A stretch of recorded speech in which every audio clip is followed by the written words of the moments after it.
Okay, welcome back. So, what we will talk about today is more about permutations. So far what we have been interested in doing is, well, counting permutations or counting combinations and so on. Now what we would like to do is to study permutations in a in a slightly different way. What we would like to do is to try and understand permutations themselves rather than just count the total number of permutations. So recall what is an example of a permutation. So well, a typical permutation is just a rearrangement of the numbers. So let me write down an example: 516 72 348. Okay. So here is an example of a permutation of the numbers 1 through 8. Okay. Now so sometimes we can think of these as being the various positions. So there are 8 positions which we have filled with these numbers in some order. So often there are various notations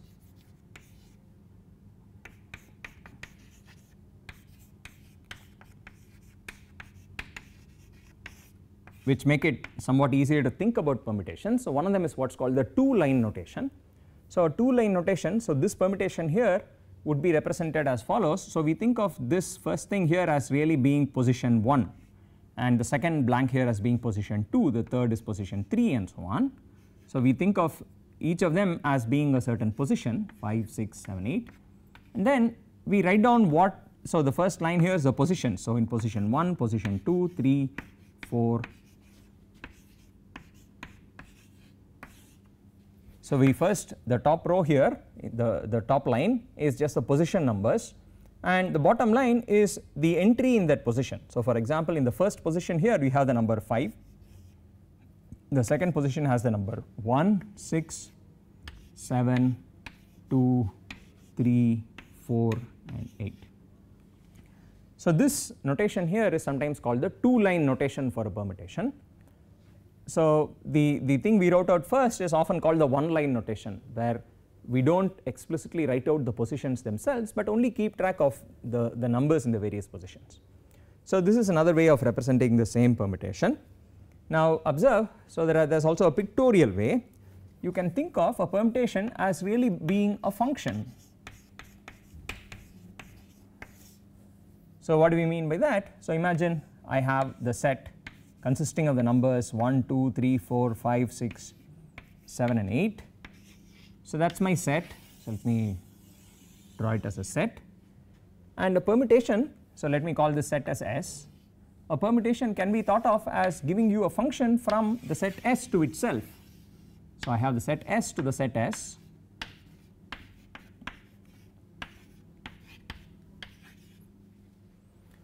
So what is this given permutation? Think of it as the first set S as sort of being like the position numbers, and the second set S sort of representing the entries themselves. So what we have is something which sends 1 to 5, 2 to 1. So let us write this out. This sends 1 to the number 5, 2 maps to the number 1.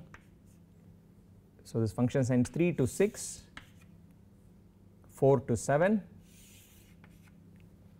5 to 2, so 2, 3, 4 and 8. So this goes to 2, 6 goes to 3, 7 goes to 4 and 8 goes to itself. So this picture here that we have drawn is, well, another way of thinking of the same permutation. It is a function from the set 1 through 8 to itself, and further it has the following nice property that it is a one-to-one and on-to function. So well, what is a permutation? So observe, a permutation of, in this example, the numbers from 1 to 8 is nothing but a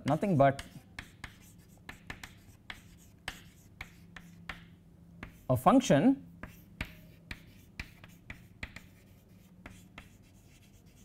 from the set consisting of the numbers 1 through 8 to itself.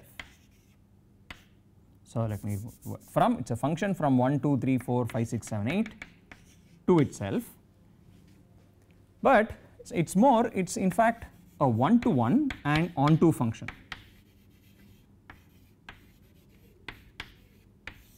So that's the key observation here. It's these two put together is what's sometimes called a bijection or a bijective function.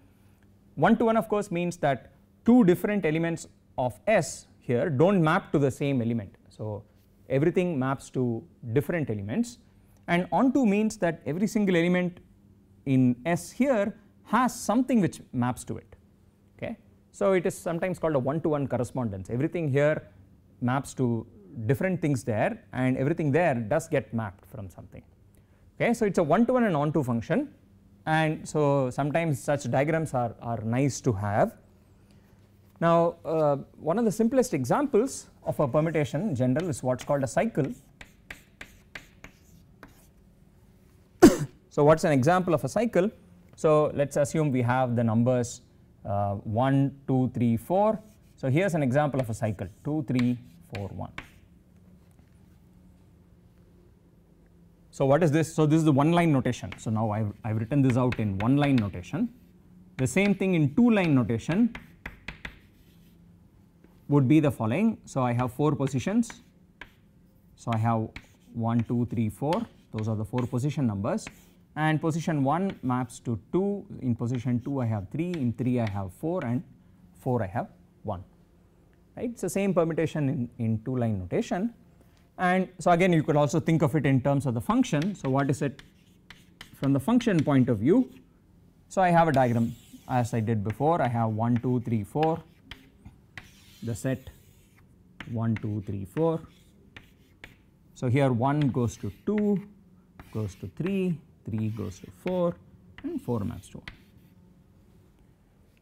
Okay, so those are the 3 different notations or ways of thinking about it. But in this case there is yet another thing one can do. So we have 1. So imagine what happens. So think of it from the function point of view or the two line notation point of view. Let's start with 1 and look at what 1 maps to. So 1 maps to 2, and now I am at 2 and I look at what 2 maps to. 2 maps to 3 according to this. 3 maps to 4, which then maps back to 1. Okay. So here's yet another way of thinking about or depicting this permutation. It's just something which sends 1 to 2 to 3 to 4 back to 1. Okay. So that's the reason why this is called a cycle. You can think of it most ideally as, well, numbers 1, 2, 3, 4 arranged in a circle with sort of arrows telling you. So let's assume we have to go clockwise. So it tells you which maps to which, and they sort of map to each other in a cyclical fashion. So this is why such a permutation is called a cycle. Okay, sometimes it's called a 4 cycle to emphasize the fact that there are 4 numbers. Now, so cycles themselves are a very important special case of permutations. Now let's do a more general example. So let's take the permutation which we had written out at first. So 1 in two line notation 3, 4. So here's the original example 5, 1, 6, 7, 2.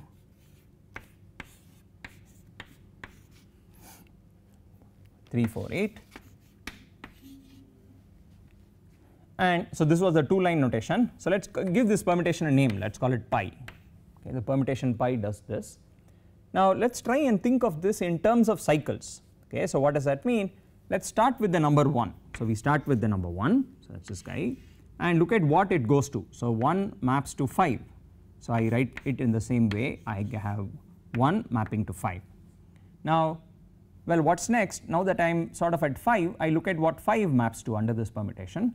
So 5 maps to 2 under this permutation. So I note that down. Now I am at 2, so I go back to 2 and look at what that maps to. Well, it seems to map back to 1. So it looks like 1, 5 and 2, they form a cycle in this permutation. 1 maps to 5, maps to 2, which maps to 1.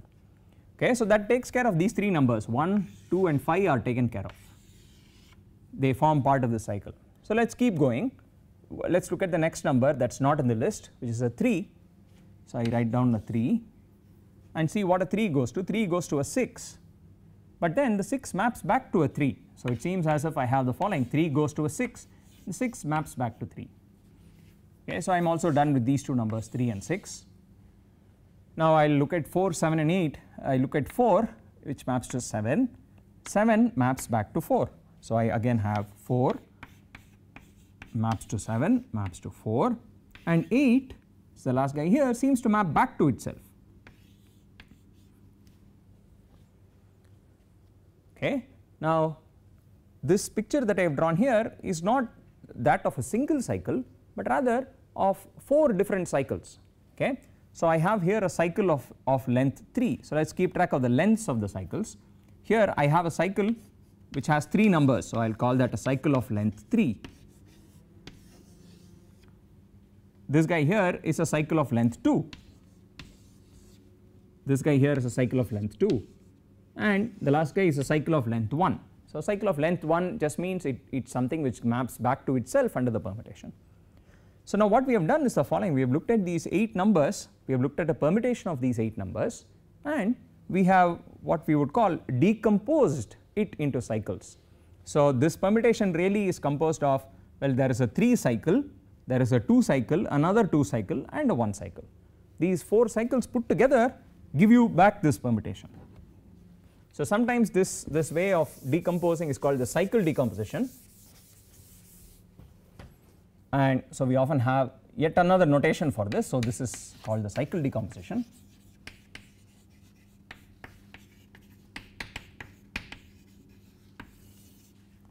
So the notation for this is the following: the given permutation pi that we had in the beginning, we have noticed that it has the following cycles. There is 1 goes to 5 goes to 2, these form a 3 cycle.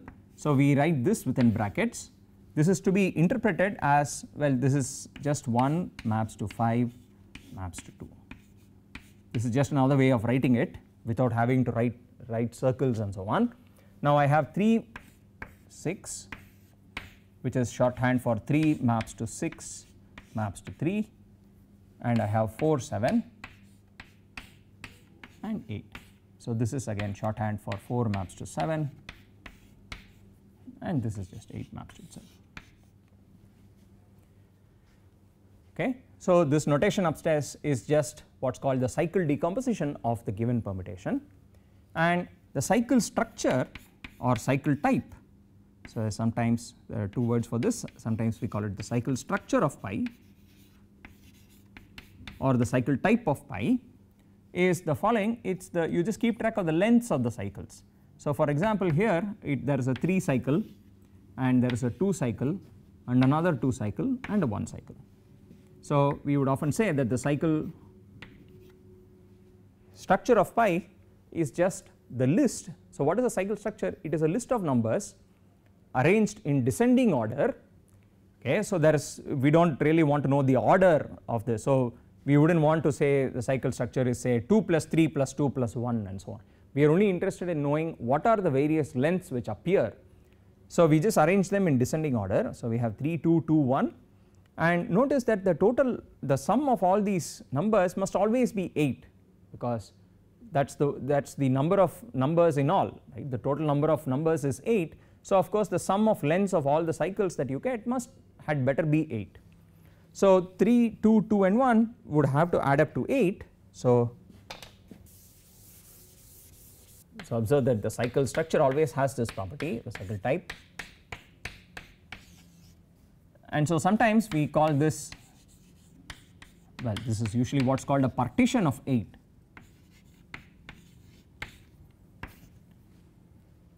Okay, a partition, the definition is, it's a way of writing the given number as a sum of natural numbers. So what are other possible partitions of 8? Instead of 3, 2, 2, 1, you could say, for example, 7 plus 1 would be another partition, or 6 plus 1 plus 1 would be another partition, and so on. So there is a very long list of partitions of 8. This particular permutation has this cycle structure, which is, which gives you this particular partition of 8. So let's sort of look at a counting problem, which again arises naturally in this context. So it's a finer counting problem than just counting all permutations. So again we will do it by example. So 8 is somewhat large for our purposes. Let us take just permutations of 4.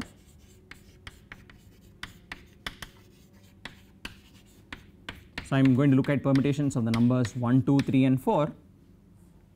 Okay. Observe that the total number of permutations is 4 factorial, which is 24, but what I want to do is, we have just talked about cycle types, right. So I want to do the following. I am going to categorize them by cycle types.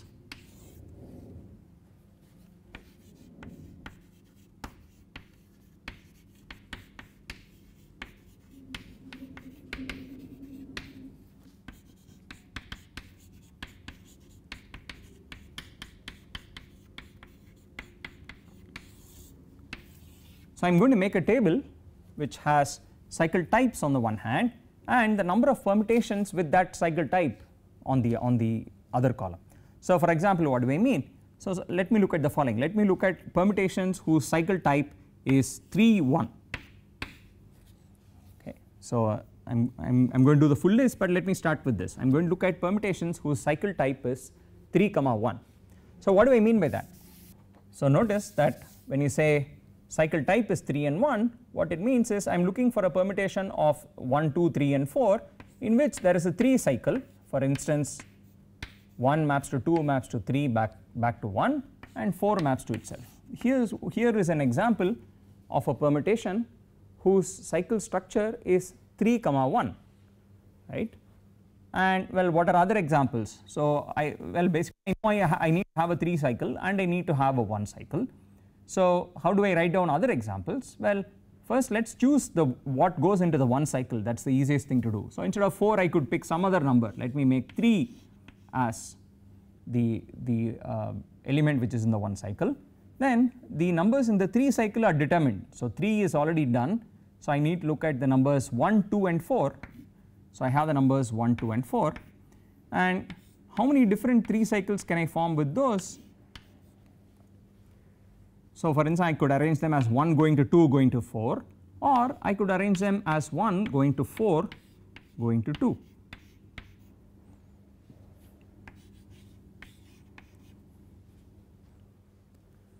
Okay. So at the moment what I have done is just write down a bunch of examples of permutations of the numbers 1, 2, 3 and 4 in which for which the cycle structure is 3, 1.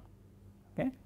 Now what we want of course is to count the total number of such permutations, right. So let us try and do this. So the number of permutations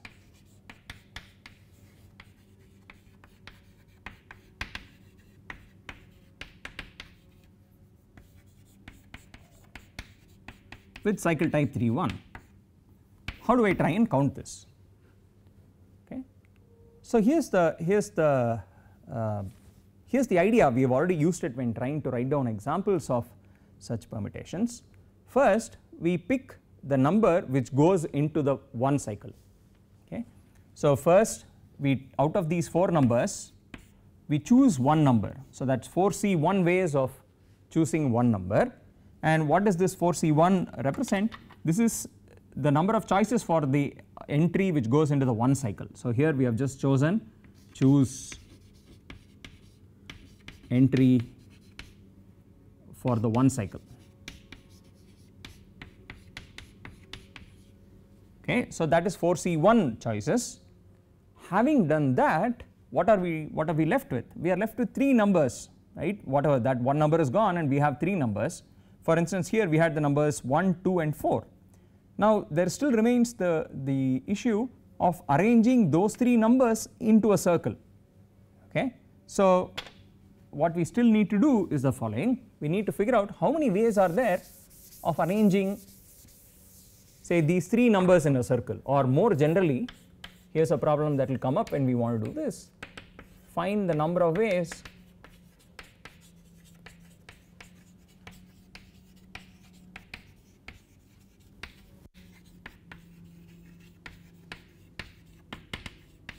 of arranging n numbers in a circle.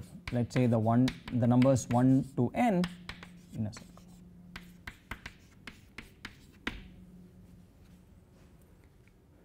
Okay.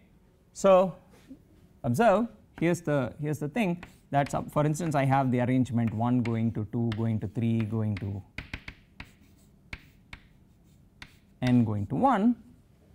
Now I will think of this arrangement as being the same as an arrangement in which I move the numbers clockwise.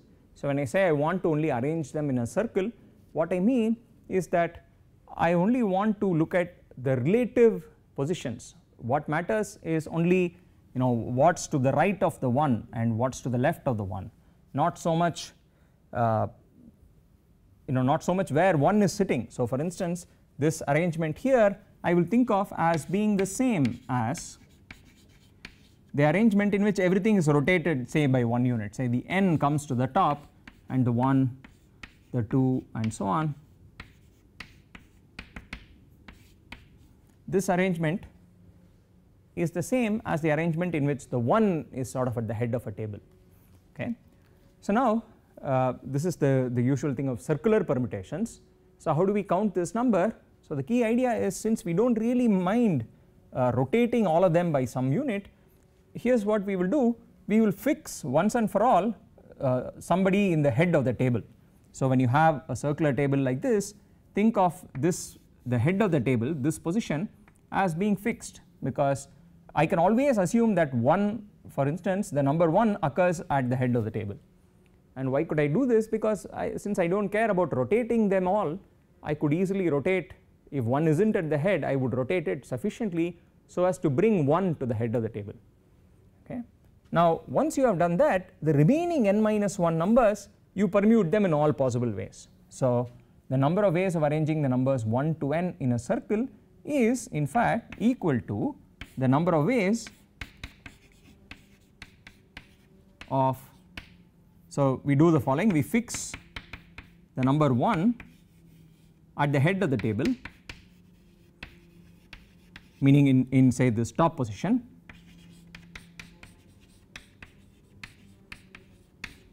and just count the number of ways of permuting the remaining n minus 1 numbers in all possible ways.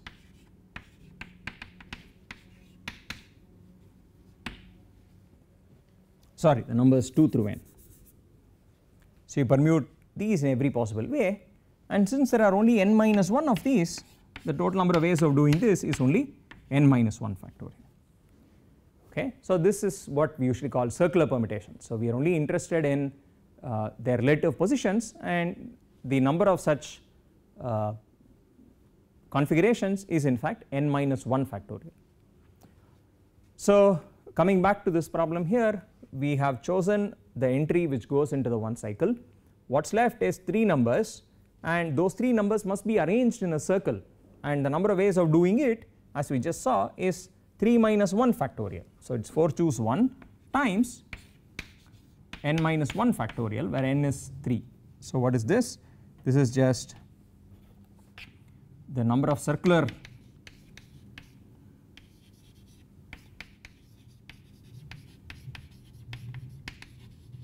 permutations of the remaining 3 numbers.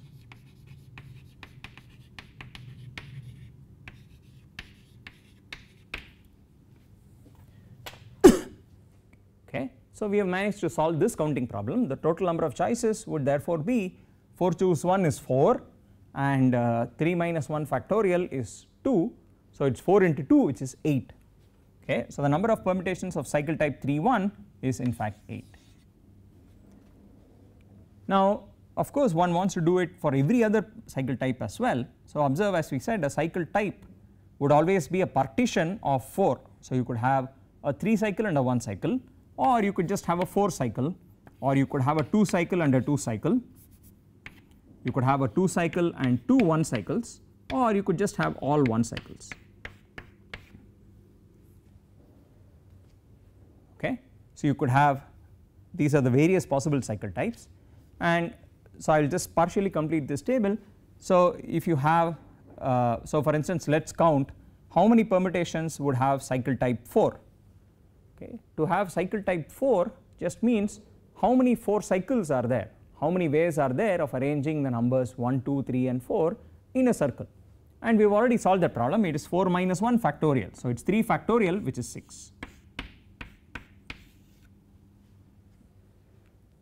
Okay. So similarly, if I have 2 1 1 and I want to know how many ways are there of how many permutations are there with this particular cycle type, here is what you would do. You would pick, well, there are 2 1 cycles and 1 2 cycle. So let us pick the 2 numbers which form part of the 2 cycle. So once you fix the 2 cycle, the elements in the 1 cycles are automatically fixed. Okay. So the number of ways of doing this is you first pick the 2 entries which will form part of the 2 cycle. So there are 4 choose 2 ways of picking those 2 entries, and once you have picked them, you still need to arrange them in a circle. Okay. So the number of ways of arranging 2 numbers in a circle is just 2 minus 1 factorial, which is just 1 factorial. Okay. So this is again 4 choose 2, which is a 6, and so I'm sort of doing this a little fast because I really want you to think about this on your own. So these remaining 2 entries, observe that the total sum of all these numbers had better be 24, because the total number of permutations of 1 2 3 and 4 is exactly 24. So observe total permutations, total number of permutations is 24.